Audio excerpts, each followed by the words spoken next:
अस्सलाम वालेकुम। होप आप लोग सब ठीक ठाक होंगे। आज हम अपील ड्राफ्टिंग गाइडलाइंस को देखेंगे। अपील बेसिकली क्या होती है? अपील होती है रिकंसिडरेशन की रिक्वेस्ट, जब हम वंस इंश्योरेंस को क्लेम सबमिट कराते हैं और इंश्योरेंस क्लेम जो है पे करने से रिफ्यूज कर लेती है। जैसे कि हमने प्रीवियस जो है कल सेशन के अंदर डिनाइल मैनेजमेंट देखा, डिनाइल्स देखे और उनके ऊपर करेक्टिव एक्शंस देखे। तो हम आपने नोट किया होगा कि मेजॉरिटी ऐसे एक्शंस थे जिनमें हम लोगों को सपोर्टिंग डॉक्यूमेंट्स की जरूरत पड़ रही थी। कहीं पे हमें एलिजिबिलिटी देख के तो वीओबीज की डिटेल साथ में अटैच करने की जरूरत पड़ रही थी। कहाँ कहीं पे प्राइमरी ईओबीज अटैच करने की जरूरत पड़ रही थी। कहीं पे हम लोग मेडिकल रिकॉर्ड्स वगैरह, मेडिकल नोट्स कह रहे थे कि अटैच करके भेजेंगे तो क्लेम जो है वो इंश्योरेंस पे कर लेगी। ये सारे सपोर्टिंग डॉक्यूमेंट्स होते हैं जो कि इंश्योरेंस को रिक्वायर्ड होते हैं किसी भी क्लेम की प्रोसेसिंग के लिए। अगर इनमें से कोई चीज़ उसको रिक्वायर्ड हो और वो चीज़ हम लोग क्लेम जो है सबमिट करवाते हुए नहीं सबमिट करवाया और नहीं पे हुआ, तो हम लोगों को ये सपोर्टिंग डॉक्यूमेंट्स चाहिए होते हैं। या कभी ये होता है कि कुछ और रिक्वायर्ड डाटा है, इनिशियल क्लेम रॉन्ग गया, इन्फॉर्मेशन के साथ गया हुआ है, हमने दोबारा से क्लेम भेजा है, तो हम लोग जो क्या करते हैं, रिकंसिडरेशन की रिक्वेस्ट थ्रू अपील करते हैं। अपील का मतलब ही है कि जब हम जो है इंश्योरेंस के जो डिसीजन से डिसएग्री कर रहे हैं, तो उसमें डिसएग्री जब कर रहे हैं तो किन रीजंस की वजह से कर रहे हैं, या क्या चीज है जो हम कुरेक्ट करके भेज रहे हैं जो पहले इनिशियली कुरेक्ट नहीं थी, और हम इंश्योरेंस से रिक्वेस्ट कर रहे हैं कि हमारी जो है हमारा जो क्लेम है उसको रिकंसीडर किया जाए। अब अपील ड्राफ्टिंग जो होती है वो ऐसे होती है कि हम लोग जो है, सिर्फ ऐसा नहीं होता कि हम लोग सिर्फ रिकंसिडरेशन की रिक्वेस्ट के लिए क्लेम को रीसबमिट कराते हैं, बल्कि जब रीसबमिट नॉर्मली इलेक्ट्रॉनिक जब हम क्लेम सबमिट कराते हैं तो इनिशियली अगर हमें कोई सपोर्टिंग डॉक्यूमेंट नहीं चाहिए तो सेकेंड टाइम भी हम लोग क्या करेंगे, करेक्टेड क्लेम सबमिट करा देंगे। लेकिन इनिशियल ऐसे नहीं होता कि ट्वाइस, बस दूसरी दफा जो ट्वाइस जो होती है वो करेक्टेड क्लेम सबमिट हो जाता है। तीसरी दफा जब हमने इलेक्ट्रॉनिक क्लेम भेजना होता है, या चौथी दफा या ज्यादा दफा हम लोगों ने अगर रिक्वेस्ट करनी है, तो फिर उसके लिए अपील हमें रिक्वायर्ड होती है। अपील भेजने से पहले सबसे पहले हम लोगों को ये चीज देखनी है कि हमारा क्लेम वाकई में जो जो इंश्योरेंस ने जो डिनाई किया है वाकई में वो वैलिड नहीं है। यानी इंश्योरेंस का डिनाई लॉजिकल भी होता है, समटाइम्स ये होता है कि डेफिनेटली इंश्योरेंस जिस रीजन से डिनाई कर रही है वो सच होती है। तो हमने देखना है कि क्या हमारी रिकंसिडरेशन की रिक्वेस्ट वैलिड है। अगर वैलिड रिक्वेस्ट है तो फिर हम लोग जो रिक्वेस्ट जो है वो भेजेंगे इंश्योरेंस को। अगर वो वैलिड रिक्वेस्ट नहीं है तो डेफिनेटली अगर हमारे पास सबमिशन प्रूफ्स नहीं है या हमारे पास सपोर्टिंग डॉक्यूमेंट्स नहीं है, तो खाली कागज में जो है वो पेपर फॉर्म के अंदर या अपील हम लिख के या फॉर्म भेज के या अटैचमेंट कोई भेज के, तो अगर इंश्योरेंस को भेजेंगे भी तो वो अपील जो है इंश्योरेंस एक्सेप्ट नहीं करेगी। हम सबसे पहले ईओबी देखेंगे। ईओबी हमने देखा था कि एक्सप्लेनेशन ऑफ बेनिफिट है, जहाँ सारी पेमेंट की डिटेल लिखी हुई है। और कल हमने एक डिनाइल ईओबी भी देखी थी जिसने डिनाइल रीजन और एडिशनल रिमार्क कोड भी लिखे हुए थे। सबसे पहले हम डिनाइल ईओबी देखेंगे, उसको रिव्यू करेंगे और हमें लगेगा कि जैसे फॉर एग्जांपल डिनाइल ईओबी में उसने कहा है कि भाई ये जो है वो मेडिकल रिकॉर्ड्स रिक्वायर्ड हैं, तो फिर हमने मेडिकल रिकॉर्ड्स अटैच कर दिए, हमारे पास मौजूद हैं। या इस तरह की कोई रीजन है कि जो हम उसको सॉल्व कर सकते हैं, तो हम उसके बाद उसको अपील करेंगे। सिर्फ अपील करने से क्लेम पे नहीं होगा, लॉजिकल अपील करने से क्लेम पे होगा। अपील जब हम करते हैं तो अपील जब लिखते हैं तो अफेक्टिव अपील लिखते हैं। वो उसमें क्या होता है कि ज्यादातर अपील का जो फॉर्म होता है वो इंश्योरेंस के पोर्टल पे दस्तियाब होता है, वहां से हम लोग ले लेते हैं। तमाम इंश्योरेंसेस के अपील फॉर्म जो होते हैं डिफरेंट डिफरेंट होते हैं, पोर्टल्स पे होते हैं। ज्यादातर ये होता है कि कंपनीज ने डाउनलोड करके अपने पास अपने सर्वर में रखे हुए होते हैं, लोकेशंस के अंदर होते हैं, वहीं पे से उठा लेते होते हैं। और कुछ अगर किसी किसी भी इंश्योरेंस कंपनी का अपील फॉर्म हमारे पास कोई फॉर्मेट रिक्वायर वो नहीं मौजूद, तो हम लोग ऐसे करेंगे कि हम उसको जो है वो जो कंपनी का स्टैंडर्ड फॉर्मेट अपील फॉर्म होगा उसके अकॉर्डिंग भी जो है वो सेंड कर सकते हैं। इतना ज़्यादा प्रॉब्लमेटिक नहीं होती ये चीज़। तो अपील हम लोग सेंड कर देंगे। और अपील हम लोगों ने लिखनी होती है तो हम लोग इनिशियली लिखते, मतलब उसके साथ ऐसे नहीं होता कि सिर्फ अटैचमेंट भेजनी है, बल्कि पूरा एक स्टेटमेंट लिखनी होती है कि इनिशियली क्लेम इस रीजन से डिनाई हुआ था, डिसएग्री इंश्योरेंस ने किया था, और इंश्योरेंस को ये चीजें रिक्वायर्ड थी, वो रिक्वायरमेंट जो है हमने अटैच कर दी है। अब इंश्योरेंस जो है वो रिकंसिडरेशन की रिक्वेस्ट जो है वो पूरी करे। अब उसको चाहिए क्या होता है बेसिकली, क्या क्या चीजें इंश्योरेंस को चाहिए होती हैं? इंश्योरेंस को चाहिए होती है सबसे पहले तो इंश्योरेंस को अपील फॉर्म चाहिए होता है जो फिल करता है। उसके बाद जो है, अपील फॉर्म के बाद जो है वो इंश्योरेंस जो है, क्लेम हमारे जो होते हैं, जैसे हमने देखा कि हम जब क्लेम क्रिएट करते हैं तो इन हमारे सॉफ्टवेयर के बैक एंड पे क्लेम जो है UB04 फॉर्म और CMS 1500 फॉर्म के अंदर सेव होते हैं। हमने देखा कि जो पार्ट बी की बिलिंग है यानी आउट पेशेंट बिलिंग है, वो CMS 1500 फॉर्म पे जो है सबमिट होती है। और UB04 फॉर्म पे जो है हॉस्पिटल बिलिंग, जो एडमिट पेशेंट होते हैं, इन पेशेंट, उनकी बिलिंग हो जाती है। हम ये फॉर्म निकालते हैं अपने सॉफ्टवेयर से। उसके बाद जो submission proof, first time submission proof भी सॉफ्टवेयर से निकलता है कि इनिशियली पहली दफा क्लेम जो है किस डेट को सबमिट हुआ था, ताकि लेट लेट ना हुआ हो या इस तरह की चीज प्रूव करने के लिए कि टाइमली ही हम लोग जो है वो रिक्वेस्ट कर रहे हैं। उसके बाद जो है जो है वो सपोर्टिंग डॉक्यूमेंट्स जितने भी रिक्वायर्ड होते हैं उन्हें भेजते हैं। जैसे हमने जिक्र किया कि मेडिकल रिकॉर्ड्स जाते हैं, या वेरिफिकेशन ऑफ बेनिफिट जा रहे हैं, या कोई और EOB जा रही है, वो सपोर्टिंग डॉक्यूमेंट्स वगैरह ऐड करते हैं। हम एक PDF में फाइल बनाते हैं, ऐड डॉक्यूमेंट करके। वो PDF की फाइल जो है वो एक दूसरे के साथ अटैच करके 6-7 पेजेस, 7-8, इससे ज्यादा भी हो जाते हैं समटाइम पेजेस की, एक एक पूरा जो है एक एक फाइल बनाते हैं। उस फाइल के स्टार्ट में हम कवर लेटर लगाते हैं। कवर लेटर लगाने के बाद हम लोग जो इंश्योरेंस को वो सबमिट करा देते हैं, पेपर फॉर्म में सबमिट करा देते हैं। पेपर फॉर्म में सबमिट जो होता है पोस्टल एड्रेस के ऊपर होता है, फिजिकल एड्रेस के ऊपर होता है, या फिजिकल एड्रेस जो होता है इंश्योरेंस का अपील फिजिकल एड्रेस जो होता है वो नॉर्मल क्लेम सबमिट कराने वाले एड्रेस से डिफरेंट होता है। तो हमने ये देखना है कि हम जो क्लेम सबमिट करा रहे हैं वो अपील अपील वाले एड्रेस के ऊपर ही सबमिट करा दें, क्योंकि अपील डिपार्टमेंट डिफरेंट होता है इंश्योरेंस का, तो उसका जो फिजिकल एड्रेस होता है वो भी डिफरेंट होता है। इसी तरह से हम उसको फैक्स भी कर सकते हैं इंश्योरेंस के फैक्स नंबर के ऊपर, जो अपील के लिए फैक्स नंबर दिया होता है इंश्योरेंस से, हम उसको जो है वो इसी तरह से भेज देंगे। लेकिन ऐसा नहीं होगा कि हमने जो है अपील भेज दी है तो उसके बाद हम, हाँ, उसका फॉलो अप नहीं करेंगे। अपील का भी फॉलो अप करते हैं। जैसे फॉलो अप हमने पढ़ा था, फॉलो अप स्ट्रेटेजीज के अंदर के जितने भी आउटस्टैंडिंग क्लेम्स होते हैं उनको ट्रैक करना, उनको ढूंढना, उनको उनके अकॉर्डिंग उनसे देखना जो है फॉलो अप है। तो फॉलो अप जो है, हम लोगों ने अपील का भी फॉलो अप करना होता है 30 डेज के बाद। फिर हम लोग उसी तरह से इंश्योरेंस के पोर्टल्स पे जाके या कॉल करके या IVR पे जो है कनेक्ट करके जो है इंश्योरेंस का क्लेम का स्टेटस लेंगे। अपील की जो प्रोसेसिंग टाइमिंग होती है वो नॉर्मल क्लेम की प्रोसेसिंग टाइमिंग से ज्यादा होती है, तो अपील को ज्यादा टाइम लग जाता है। तो इसलिए हम लोगों ने क्या करना है कि अपील को का ट्रैक मेंटेन करना है। जैसे हमने 30 डेज के बाद अपील का चेक किया तो इंश्योरेंस ने क्लेम अपील को एक्सेप्ट कर लिया, तो हम वहां पे ऐड कर लेंगे जी कि इंश्योरेंस ने अपील को एक्सेप्ट कर लिया है। फिर देखेंगे हफ्ता 10 दिन के बाद अपील इन प्रोसेस है, अपील जो है इंश्योरेंस से कंसीडर कर लिया, इन प्रोसेस है, पे हो गई है, डिनाई हो गई है, जो भी चीजें होंगी उसके अकॉर्डिंग जो है वो हमने उसको भी प्रॉपर ट्रैक करना होगा, देखना होगा कि भाई अपील भेजने के बाद अपील का हुआ क्या है। ठीक है। अब ये होता है कि हम जब अपील भेजते हैं तो जैसे कहते हैं stay organize by maintaining the log. हम जब भी इंश्योरेंस को डॉक्यूमेंट्स भेजते हैं तो हमने उसको एक ऑर्गेनाइज मैनर में, जैसे मैंने आप लोगों को बताया कि ऑर्गेनाइज मैनर्स के अंदर भेजते हैं उसको, करते हैं। हम्म।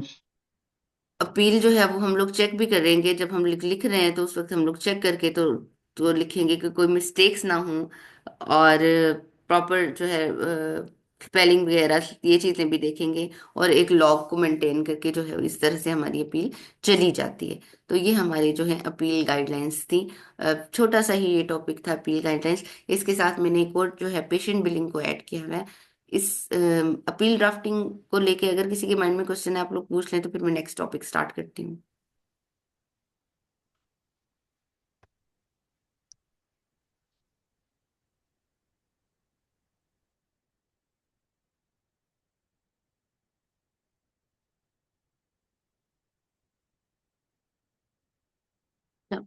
पेशेंट बिलिंग बेसिकली ये हमारा रेवेन्यू साइकिल का लास्ट स्टेप होता है। पेशेंट बिलिंग का मतलब क्या होता है? Patient billing is the process in which patient are notified to pay for their portion. Patient का पोर्शन कौन सा होता है? जो पेशेंट की लाइबिलिटीज होती है। पेशेंट की लाइबिलिटीज के अंदर आती है जो कोपे को इंश्योरेंस और डिटेक्टेबल। ठीक है। कोपे को इंश्योरेंस डिटेक्टेबल पेशेंट रिस्पॉन्सिबिलिटी होती है। जब पेशेंट इंश्योरेंस लेता है तो उसी वक्त इंश्योरेंस की तरफ से डिसाइडेड जो अमाउंट होती है डिसाइडेड पोर्शन होता है जो पूरे साल में पेशेंट ने देना होता है, वो कोपे को इंश्योरेंस से डिटेक्टेबल की अमाउंट होती है। को पे वो अमाउंट होती है जो हर दफा विजिट के ऊपर पेशेंट ने पे करना होता है, स्मॉल अमाउंट होती है। को इंश्योरेंस पेशेंट रिस्पॉन्सिबिलिटी में परसेंटेज अमाउंट जब भी आती है तो वो को इंश्योरेंस होती है। और डिटेक्टेबल पेशेंट रिस्पॉन्सिबिलिटी में वो अमाउंट होती है जो उसको कैलेंडर ईयर के स्टार्ट में जो है पे करनी होती है इंश्योरेंस स्टार्ट होने के बाद। और ये अमाउंट जो डिटेक्टेबल की अमाउंट वंस कंप्लीट होती है, मेट होती है, तो उसके बाद इंश्योरेंस अपनी पेमेंट स्टार्ट करती है जो है वो सर्विसेज के अगेंस्ट। उसके अलावा हम लोगों ने डिनाइल मैनेजमेंट में एक और चीज पढ़ी थी कि जो भी चीजें non covered under patient plan होती हैं और वो सर्विसेज पेशेंट ने ले ली होती हैं, उन सर्विसेज के लिए पे करने का रिस्पॉन्सिबल भी पेशेंट होता है। यानी पेशेंट के प्लान में वो सर्विसेज नहीं थी, वो सर्विसेज उसने फिर भी इंश्योरेंस से हासिल की हैं। तो इसलिए जाहिर है वो सर्विसेज जो उसके प्लान में नहीं थी और वो उसने इंश्योरेंस से ली हैं, तो उसके लिए भी पेशेंट खुद ही रिस्पॉन्सिबल है पे करने के लिए। तो हम non covered under patient plan के लिए भी पेशेंट को बिल करेंगे। पेशेंट को बिल जब हम करते हैं तो जिस डॉक्यूमेंट के भेजते हैं, जाहिर है जहाँ पे भी फाइनेंशियल चीजें डिटेल्स लिखी होती हैं उसको इनवॉइस कहते हैं, पैसे वगैरह की डिटेल लिखी होती है तो ये भी इनवॉइस होता है। इनवॉइस या स्टेटमेंट कहते हैं, जिसके अंदर लिस्ट डाउन होता है तमाम डिटेल्स उसकी जो है लाइबिलिटीज के बारे में। अगर आप स्क्रीन पे ये देखें तो ये पेशेंट की एक स्टेटमेंट है जहाँ पे पेशेंट की प्रोवाइडर की जो है इंफॉर्मेशन सबसे ऊपर ऐड हुए है, इनवॉइस नंबर है। बाकी अगर नीचे देखें तो तमाम डेट ऑफ सर्विसेज है, किन किन दिनों में क्या क्या सर्विसेज जो है डॉक्टर ने दी हैं पेशेंट को, उनकी डिस्क्रिप्शन भी लिखी हुई है। उनकी कितनी बिल्ड अमाउंट उसने इंश्योरेंस को भेजी थी, उसके बदले में इंश्योरेंस ने कितना पे किया और कितना पेशेंट की रिस्पॉन्सिबिलिटी छोड़ी। और आगे अगर रेफरेंसेस देखें तो पेशेंट की रिस्पॉन्सिबिलिटी में भी आप देखिए कोपे कोपे छोड़ा है, डिटेक्टेबल की अमाउंट छोड़ी है। ये सारी चीजें क्योंकि ये एट द टाइम ऑफ ये वाला patient at the time of visit co-pay नहीं पे करके गया होगा, तो इसलिए कोपे के लिए पेशेंट को बिल हो रहा है। तो ये सारी मिलके जितने जितनी अमाउंट बना रही है वो $329 जो है ये अमाउंट बन रही है। तो ये सारी डिटेल जो है, ये सारी डिटेल जो है पेशेंट को भेजी जाएगी। अब स्टेटमेंट जब भी भेजी जाती है तो पहली दफा आइटमाइज स्टेटमेंट भेजी जाती है। आइटमाइज स्टेटमेंट का मतलब होता है रिटर्न स्टेटमेंट भेजी जाती है।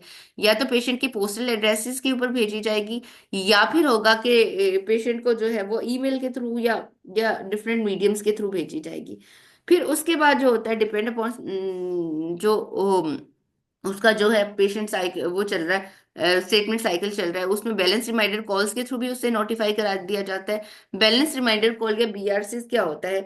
बैलेंस रिमाइंडर कॉल जो होती है वो कंप्यूटराइज जो है जनरेटेड कॉल्स होती हैं, जो कि पेशेंट को जनरेट होती हैं हमारी तरफ से, मतलब insurance company sorry billing companies की तरफ से या डॉक्टर ऑफिस की तरफ से, जो कि पेशेंट को नोटिफाई कराता है उसकी लाइबिलिटीज की डिटेल्स की, कौन कौन सी उसकी लाइबिलिटीज हैं, उनकी डिटेल सारी चीजें जो हमने अभी पीछे देखी थी, हमारा जो इनवॉइस या स्टेटमेंट था, वही सारी चीजें जो एक्सप्लेन की जाती हैं जो आपकी बैलेंस रिमाइंडर कॉल होती है उसके अंदर ही। बस वो सिर्फ ये होता है कि एक कंप्यूटराइज जो है वॉइस वॉइस होती है, कॉल होती है, जिसके अंदर जो है लाइबिलिटीज की डिटेल्स को जो है वो बताया जाता है। तो इस तरह से जो है वो पेशेंट को जो है, कुछ पेशेंट जो है बैलेंस रिमाइंडर कॉल्स को प्रेफर करते हैं, तो उसको उन्होंने अगर सिलेक्ट किया होता है कि हमें बैलेंस रिमाइंडर कॉल के थ्रू नोटिफाई कराया है, तो बैलेंस रिमाइंडर कॉल के थ्रू ही उन्हें नोटिफाई कराया जाता है। इसके अलावा ये होता है कि समटाइम जो पेशेंट होते हैं उन्होंने अपनी ई स्टेटमेंट जो है, ई ई अलर्ट बेसिकली एक एक जो है वो फीचर है जिसके अंदर जैसे जैसे एक वो होते हैं एप्स होते हैं या मॉड्यूल्स होते हैं, उसके अंदर अगर इनरोल कराया हुआ है पेशेंट ने अपने आप को, तो उसको जो है वो ई अलर्ट्स भी जा सकते हैं। ई अलर्ट्स के थ्रू भी सेम जो है उसकी लाइबिलिटीज की सारी इंफॉर्मेशन जो है वो उसको भेजी जाती है पेशेंट को। उसके बाद एक डोरमेंट है। डोरमेंट बेसिकली क्या होता है? डोरमेंट एक फेज होता है जिसके अंदर जो है हम स्टेटमेंट भेजने का अमल रोक देते हैं। डॉर्मेंट वैसे लफ्जी मतलब ये होता है कि जब डॉर्मेंट उसके लिए यूज होता है जब हमारा अकाउंट में बैलेंस वैलेंस नहीं होता, तो इंश्योरेंस वाले टेम्परेरी जो है हमारे अकाउंट को जो है वो इनएक्टिव कर देते हैं, उसको भी डॉर्मेंट कहते हैं। या सर्दियों में पौधे वगैरह जो होते हैं तो वो डॉर्मेंट में चले जाते हैं, उनकी सिर्फ तने रह जाती है, ब्रांचेस वगैरह खत्म हो जाती हैं, और जब बाहर आती है तो कुछ पौधे होते हैं ऑटोमेटिकली वापस निकल आते हैं, वो डॉर्मेंट होता है। लफ्जी तौर पे इनएक्टिव होता है जो है डॉर्मेंट का मतलब। तो पेशेंट स्टेटमेंट में डॉर्मेंट वो स्टेज होता है जब हम पेशेंट स्टेटमेंट भेजना रोक लेते हैं। फिर कलेक्शन आती है, कलेक्शन एजेंसी है। कलेक्शन एजेंसी एक थर्ड पार्टी एजेंसी है, जैसे कि टैक्स की कलेक्शन एजेंसी होती है। टैक्स की कलेक्शन एजेंसी वो होती है कि अगर टैक्स की कलेक्शन एजेंसी के हवाले कर दिया जाए पेशेंट वो किसी बंदे को जिसने टैक्स पे नहीं किया हुआ, तो कलेक्शन एजेंसी जो है जबरदस्ती उससे पैसे निकलवाती है, उसके घरों में जाके पैसे लेती है। अब ये कलेक्शन एजेंसी भी कोई थर्ड पार्टी है, जो कि डॉक्टर सेलेक्ट करता है जो जो पेशेंट से जो है रिकवरी के लिए। तो अब अगर डॉक्टर कहता है कि पेशेंट को कलेक्शन में मूव कर दो, कलेक्शन का मतलब ये है कि हम लोग अपने सॉफ्टवेयर से सिर्फ just patient bill to patient से कलेक्शन बस मूव करके तो यहाँ पे स्टेटस चेंज करेंगे। आगे क्या होगा कि वो कलेक्शन एजेंसी खुद ही जो है वो रिकवर कराएगी पेशेंट से पैसे। तो ये पेशेंट का और डॉक्टर का और कलेक्शन एजेंसी का मामला हो जाएगा, यहाँ से बिलिंग कंपनी का काम हो जाएगा खत्म। Patient billing cycle normally 90 days का होता है। 90 डेज में पेशेंट बिलिंग हम लोग कंप्लीट कर रहे होते हैं। लेकिन ये कोई ऐसा नहीं है कि हमारे अगर हमने 90 डेज के अंदर जो है वो बिलिंग कंप्लीट नहीं की तो ये हिप्पा की वोलेशन या कोई ऐसी हो जाएगी। डॉक्टर के अकॉर्डिंग, डॉक्टर की रिक्वायरमेंट के अकॉर्डिंग पेशेंट बिलिंग साइकिल को कम भी किया जा सकता है और ज्यादा भी किया जा सकता है, जैसे जैसी रिक्वायरमेंट जो है वो हमारे जो डॉक्टर्स की रिक्वायरमेंट होगी। हम जो है पेशेंट बिलिंग जब करते हैं तो कुछ इस तरह का सीक्वेंस होता है नॉर्मली। पहली दफा जैसे मैंने आपको बताया आइटमाइज स्टेटमेंट आती है। आइटमाइज स्टेटमेंट के बाद जब दूसरी दफा जा रही है तो या तो सेकंड जो है वो स्टेटमेंट जाएगी या फर्स्ट बैलेंस रिमाइंडर कॉल जाएगी। पहली दफा आइटमाइज यानी रिटर्न फॉर्म में जाएगी, ईमेल के थ्रू जाएगी या पेपर के थ्रू जो है वो उस तरह से स्टेटमेंट जा सकती है पोस्टल एड्रेस के ऊपर। दूसरी दफा कुछ भी जा सकता है, बैलेंस रिमाइंडर कॉल भी हो सकती है और स्टेटमेंट भी जो जो जिस तरह का साइकिल सिलेक्ट किया होगा। थर्ड टाइम यानी 60 डेज के बाद 30-30 दिन का वक्फा होता है स्टेटमेंट भेजने में। लेकिन डॉक्टर अपनी मर्जी से इसको कम या ज्यादा भी करा सकता है। थर्ड स्टेटमेंट जो है वो जाती है जी 60 डेज के ऊपर या सेकेंड बैलेंस रिमाइंडर कॉल जाती है। 90 डेज होते हैं तो एडिशनल बैलेंस रिमाइंडर कॉल जाएगी या प्री कलेक्शन लेटर जाएगा। प्री कलेक्शन लेटर का मतलब ये है कि हम जो है पेशेंट को नोटिफाई करा रहे हैं कि भाई अगर अभी अब भी आपने पे ना किया अपनी लाइबिलिटीज तो आपको कलेक्शन एजेंसी के हवाले कर दिया जाएगा। तो इसको हम प्री कलेक्शन लेटर कहते हैं। तो प्री कलेक्शन लेटर जो है वो चला जाता है पेशेंट के पास। अब पेशेंट उसके बाद भी अगर पे नहीं करता, फिर यहाँ पे हमारा डॉर्मेंट स्टार्ट हो जाता है। डॉर्मेंट का मतलब है कि 90 डेज के बाद हमने स्टेटमेंट्स नहीं भेजनी।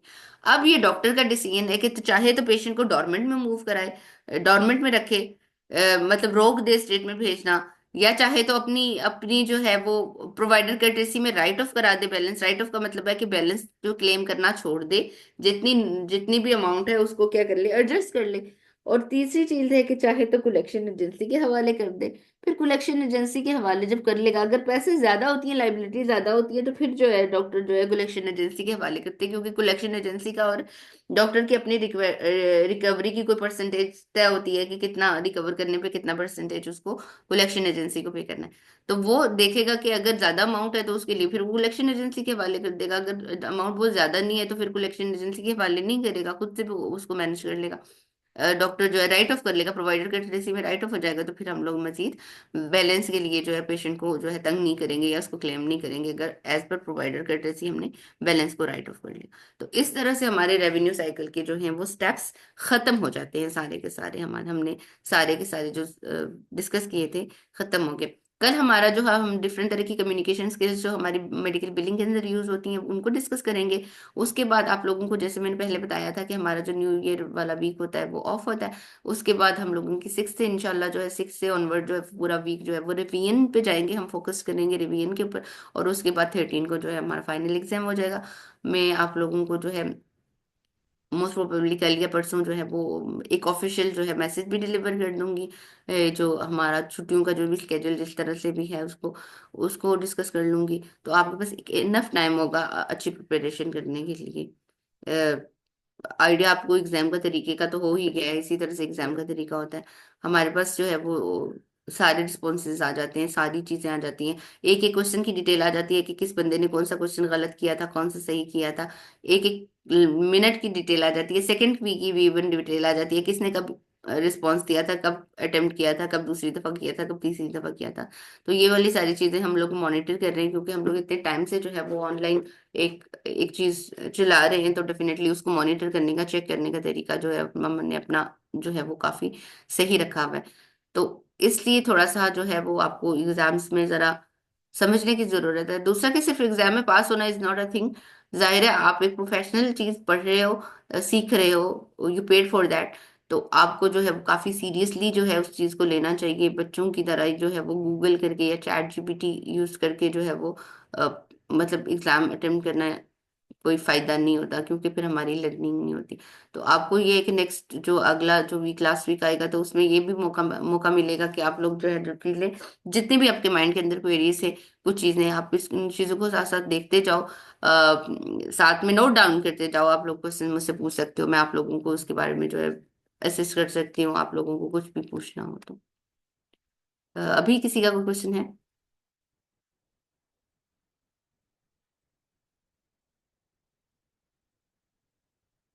ठीक है, थैंक यू सो मच। अगर आपका क्वेश्चन नहीं है तो हम इसको प्लेस कर देते हैं, और उसके बाद फिर आप लोग जो है वो इसको देख लीजिएगा। Thank you.